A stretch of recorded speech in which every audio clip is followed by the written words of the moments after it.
Bonjour et bienvenue à cette nouvelle édition du rapport du lundi de Bordier. Les statistiques publiées aux États-Unis la semaine dernière ont été quelque peu contrastées. Le ralentissement de la croissance des prix de 2,7% en variation annuelle à 2,4% en janvier a été une bonne surprise et redonne un peu de marge de manœuvre à la Réserve fédérale américaine.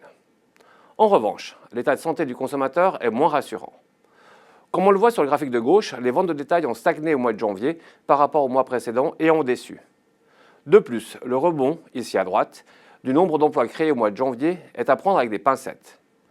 En effet, à l'occasion de la publication du rapport de l'emploi du premier mois de l'année, nous avons également eu des révisions pour l'ensemble de l'année 2025.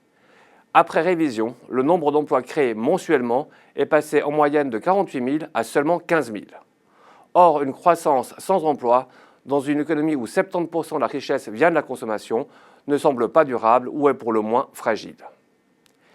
Les chiffres hésitants sur l'activité et rassurants sur l'inflation aux États-Unis ont fait reculer les taux souverains à 10 ans en dollars américains de 16 points de base, faisant remonter leur prix de 1,4%.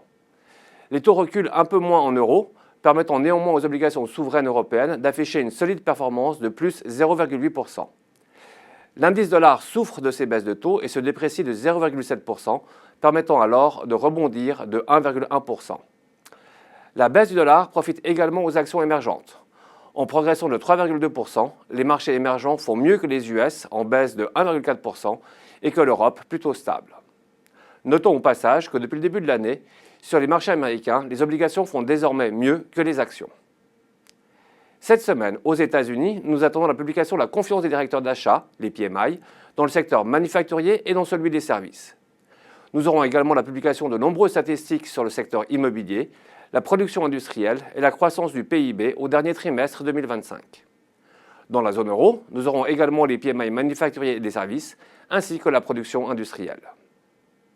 Ces chiffres devraient confirmer l'embellie du cycle manufacturier global, qui est à la base de la thèse d'investissement de BASF, que nous avons ajoutée à notre liste satellite Europe. Il s'agit d'un des leaders européens dans le secteur de la chimie diversifiée. Nous observons une amélioration de l'environnement dans le secteur qui était déprimé depuis 2022.